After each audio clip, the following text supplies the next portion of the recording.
On this upcoming Sunday, October 31st, 2021, I'm going to do something that I've wanted to do all year.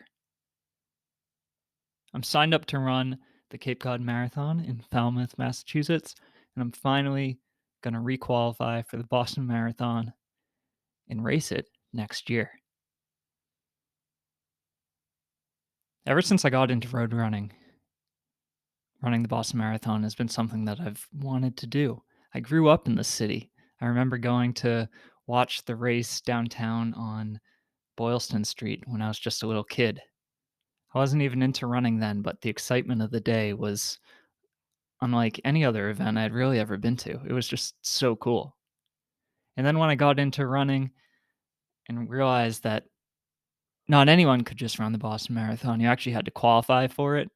And if you qualified, it really meant you were a pretty good runner. This is something that is considered one of the pinnacles of amateur athletics. People work for years to try to qualify for this race. It's a huge dream.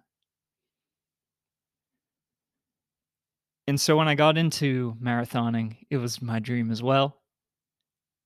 It took me 2 marathons to set a standard good enough, but at the Bay State Marathon in 2018, I ran 2:56, 4 minutes under my 3-hour time qualification standard, and I figured I was set. Now, because of the way that the qualifying windows work, even though I ran the standard in 2018, I wouldn't be eligible to run the race until 2020. So I decided in 2019 to actually not run any other marathons. I focused on shorter distances, specifically around the half marathon and 10-mile distance, and I really just wanted to get faster. Because when I came back to run the Boston Marathon in 2020, I didn't want to just run 2:56. I wanted to go way quicker than that. And this worked. In 2019, I ran a 1:14 half marathon, one of my best races to date. And I set a whole bunch of other PRs at shorter distances along the way. I was all set to run the Boston Marathon in 2020, but as we all know, when the COVID incident happened, the race was canceled, postponed several times, and eventually I got cut. My qualifying time wasn't considered good enough anymore. I only had about 4 minutes better than standard, and you needed closer to 10. I think the exact number was 7.5 or so, and my time just wasn't good enough. So I wasn't going to be running the Boston Marathon this fall when it happened in 2021. So I had to find something else to do. In May earlier this year, I ran the Newport Marathon and was on track to run about a 2:41 marathon. I really do think I'm in that fitness now. But I went out guns blazing, ran fast from the get-go, and ultimately did not hang on.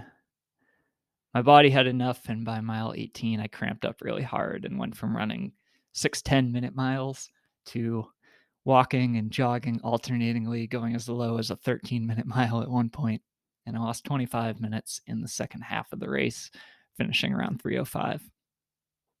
Not good enough to get into Boston. I went through another training cycle, and that's what brings us to now. I feel in great shape. I know I'm able to run in the 2:40s. I just need to execute and have a strong race. So as I go into the Cape Cod Marathon, I'm extremely confident that I'm fast enough. I know I'm fast enough, and I know I have great endurance. I've run good long runs. This isn't my first marathon. I've done 3 before. I really have very little nerves about this race. I just need to run smart.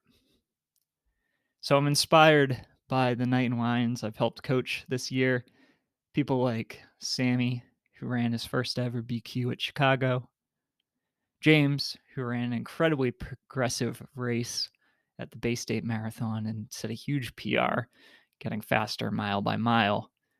Jackie, who also ran the Bay State Marathon and ran a super awesome, evenly paced race, even actually a bit faster at the end, and set a PR in her first ever marathon, and so many more. And inspired by my athletes, I too am going to practice what I preach. I'm going to take the first half of this race very comfortably. I know I can very comfortably BQ if I run a strong race. So my goal is just to get through mile 13 feeling very comfortable. From mile 13 to 20, I'm going to start to build my confidence. As I pass the halfway point, I'll start visualizing what the end of the race will look like. I know I can do this. I've done it before, and I'll do it this Sunday. As I get to mile 18, I'm going to hop over the wall. As I get to mile 20, I'm going to keep running strong. And I'm going to close with a final 10K that is fast. I'm not going to slow down like you see so many people do in the marathon when they don't pace the race well or when things unravel. I've done that. I've done that twice before, and I don't want to do it again. So this race, I'm going to run with patience. That's my mantra. Stay calm, stay patient, and when it's time to fly at the end, go.